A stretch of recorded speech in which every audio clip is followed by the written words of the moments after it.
Today I'm gonna talk about the story Little Black Dog. Black dog. Dog, yes. And in the free world, in the United States or the free world, and people to have a pet, have a dog, a cat, is very normal thing. And also emotionally attached to them also is a very normal thing, right? But not under the CCP communist regime. It's not.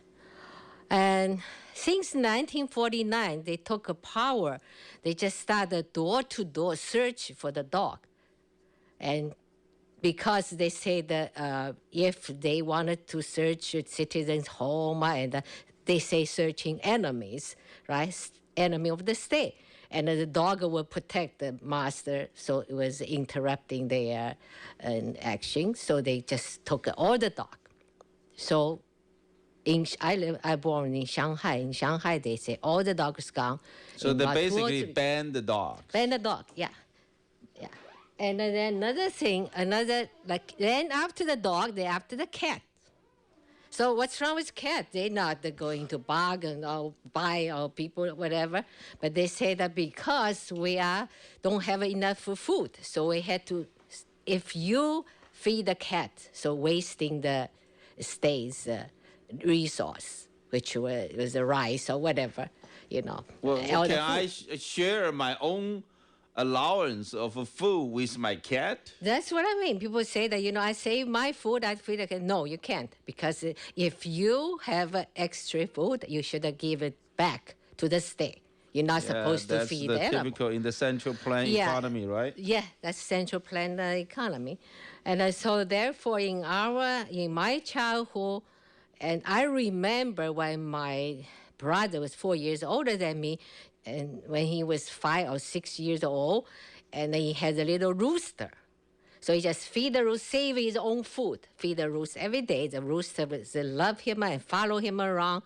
And then somehow they discovered by called the committee neighborhood, the neighborhood committee. The spies. Yeah. So they were look at everything you say, what you eat, who's visiting you, everything report and to the CCP. So they found the rooster. I think they wanted to eat the rooster with them because the rooster was so good, And maybe, well, it was well fed. Yeah, well fed because my brother's food, right? So they said that you cannot have a rooster. So one day they coming and they took the rooster away. And I remember I was probably 2 or 3 years old. I just said my mother told me my brother was crying for 3 days because the rooster's gone. They took it. And myself, when I was 5 years old, I get a little duckling. And the duckling was kind of ugly, it's not the yellow feather, it's just like a mixed up. So I always said, this duckling is so ugly, but I love her. And so my mother said, yeah, I'm going to tell the story about the little duckling, ugly duckling. So the Andersen's fairy tale. He said when the duckling, she grow up, she will become a beautiful swan. So I was so happy. I said, well, I was dreaming about it, fascinated that, one day become a swan, so going to carry me to the Swan Lake. But one day, and they have the construction next door. Somehow they built some infrastructure road or whatever, and my little duckling stuck in the top. And when I discovered her, she's dead. She was dead. I was so sad, but I buried her and I found a little stone and put the stone on her burial. And so also at that time, my dream is gone, my fantasy is gone because I never can ride the swan and go to Swan Lake. So it's over. So that's the only experience I have a pet in China. And then we went to the 1969. The re-education camp. That camp was in the border of the Burma and China. Around the border, yeah. Very primitive area. Very primitive, and they all live. It's not majority in China is a Han nationality, and they have 56 different nationality, and they live there is called the Wa. So they have a machete or some looks very mean people, but they told us, say that, it's around the mountains, they have a bandit. They were coming and for your hat. One hat, the Han nationalist hat, and we have worth about 500 yuan. So that means you're going to be killed. They get a hat. But why they want to get a hat? They said they had to do some sacrificing ceremony and for the harvest or whatever. So we were so scared because we just about 16, 17 years old. And so we think we should get a dog to protect us. So they over there, that's why you got you start little Blackie, okay. yeah. So we went to the market. They have a market every week, and about 10 miles away, you had to walk there, and they trading money, currency there. They don't use currency, just trade. Like I give you papaya, you give me banana, kind of thing. So we have some soap. They don't have a soap over there, and so we use a soap and to trade a little black fur ball and little black. Well, I don't even know what breed. We don't know anything about dog, and it's little fur ball, and he was so cute. And so we brought him home. So we think he gonna protect us. At least he gonna bark if a stranger coming the door. Warning. Give a warning. Yeah, give a warning. Yeah, and then also we are so emotionally attached to that little Blackie. We just call him a Blackie, and because they took away from family. We cannot see parents, siblings, and they don't allow us. We are teenagers, not allowed us to have any personal relationship, like have crush on somebody, or you can hold a hand, you can close physically, you cannot close to anybody. So we had a little Blackie. Everybody just just try to emotionally attach to hold the Blackie and to express our love, because we are human beings. Right. The communists, everything they did is just against the human nature. Right. So then the Blackie grow up, and it's beautiful dog. We love him to pieces. Everybody, that's the only time you can show some love to some live things. Right. And the communist officers, they're coming and checking on us, yelling at us, took us to joining the critical meeting after the long labor. We still had to go every night, study Mao's quotation book. And every time they come in or yelling at us, the Blackie just jumping out, barking hell off, and chasing them away. So that was really bad things happened. So they told us, you had to get rid of that because this black dog, because black words in China, I don't know, in English, black dog, I only read once in Winston Churchill said that black dog is describe a depression in your heart, right?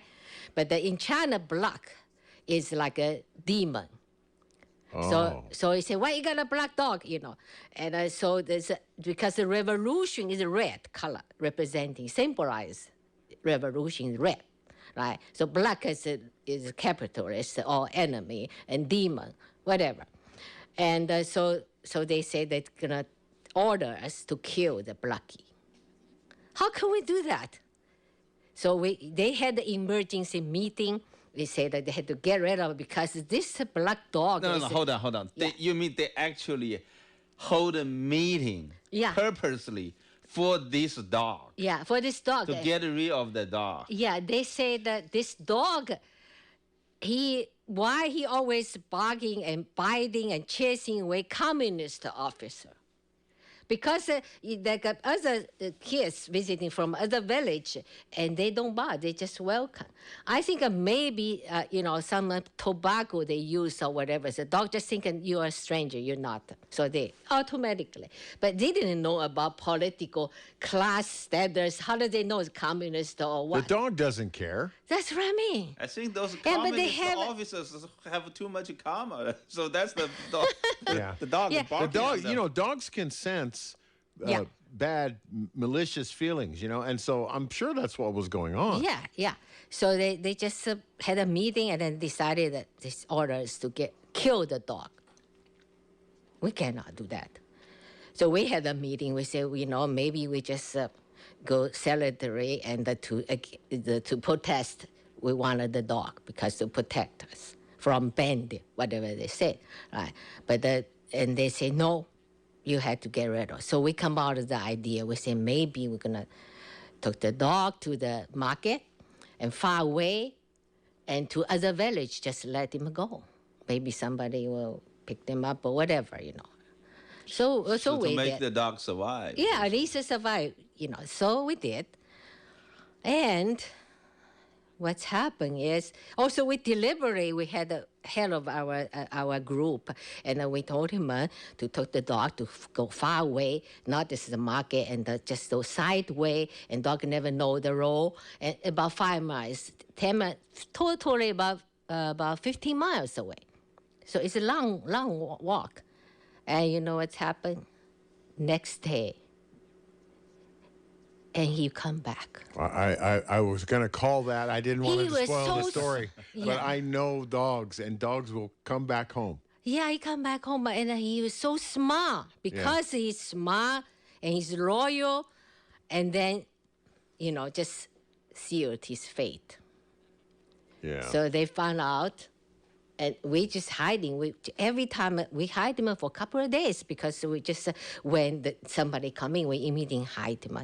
Told him not to bark, but that dog's nature. He want to protect us, right? So he just jumping out, and then the Communist Party officer just come in, and then he said, "We told you about 5 days ago, and they still here. We had to do it." So they took the dog, and they killed him.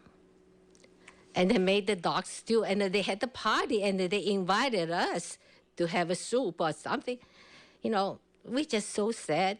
Nobody go across, But up to today, I think probably half century passed by. When I saw the black dog, I always think about my little Blackie, Wow. And but we can't protect him. We cannot do sanitary. We cannot do anything, So it's just so sad. Well, that's what happened in China. They will ban everything, anything they want to ban, right? If they don't like the dog, they will ban the dog. They don't like the cat, they will ban the cat. If like a general manager Daryl Murray send a tweet and then fight for freedoms, then with Hong Kong they don't like it, they will What's ban wrong the with ABN. that?